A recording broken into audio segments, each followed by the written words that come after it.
Good morning, Internet people. How are we doing on this Friday morning? It is bright and early, as it is usually, but we're back for a quick video.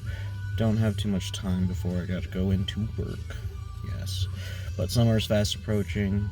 All of you that are still in school, we're right there. We're right at the end. So that's great. We got just a quick little topic for you guys here today. Don't want to overburden you this morning, but, well, who knows when you'll watch it. Maybe you're already super caffeinated and well rested. I don't know.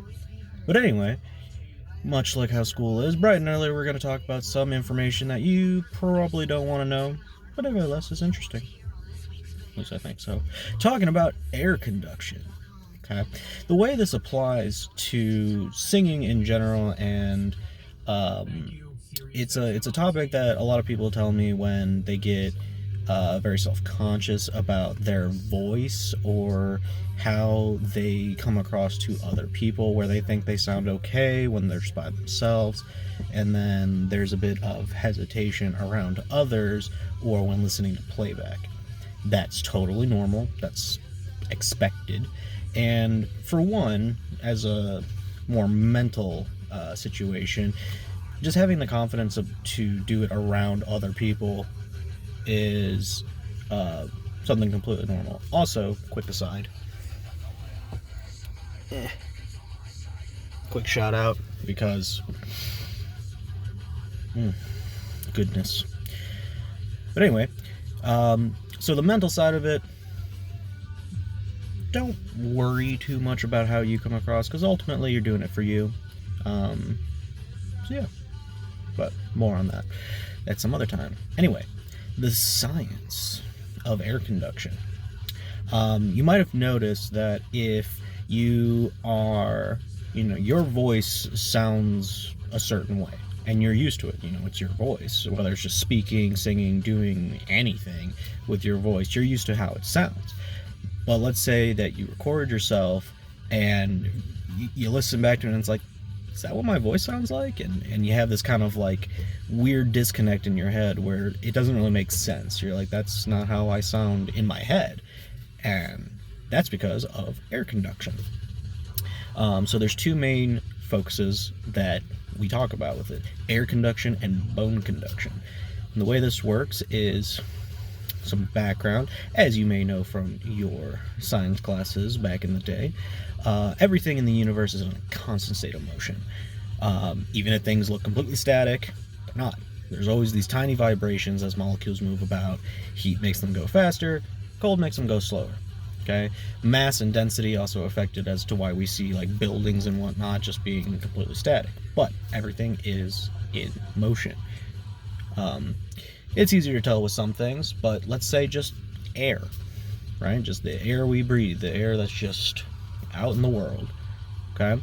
That also has effect on various things like audio waves and how sound gets to us. As you know, your ears are what process, or I suppose more so receive, so your brain can process sound and comprehension and whatnot.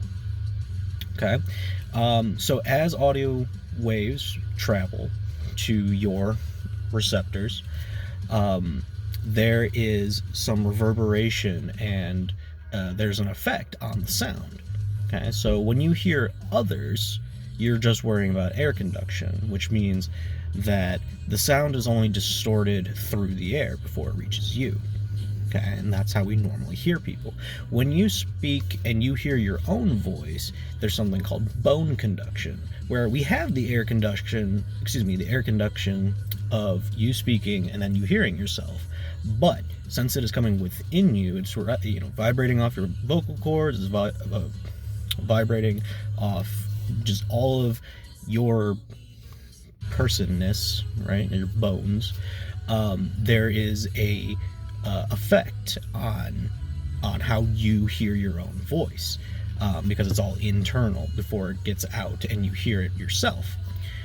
So that's why a lot of the times you'll think your voice sounds higher, right? Like even doing like these videos and hearing playback before I post it, I'll listen to the playback and it's like, my voice sounds a lot higher. And that's because bones typically resonate better with lower frequencies, so lower notes, lower tones, which, as a random aside, which I think is neat, a lot of indigenous instruments, if they're like horns, they were usually made out of, well, animal horn or bones, because they play lower notes, lower frequencies better because of that reverberation in the bone. So yeah, in conclusion, science is cool. But also in conclusion, if your voice sounds weird and high when you listen to it back, that's totally normal. It's not something you did, it's not something that you need to work on, that's just how it goes. If you have a lower register to begin with, then it may sound more neutral, but if you have a fairly neutral or even a higher normal register, when you hear yourself back, it's going to be a little bit higher pitched, and that's totally fine. Let's see, we got, especially for the ladies, a lot of them are like, my voice is too high for like metal and whatnot, and that's not true. We got a lot of great examples. For one, conveniently, we got Courtney with Spiritbox, fantastic singer. They've been blowing up lately.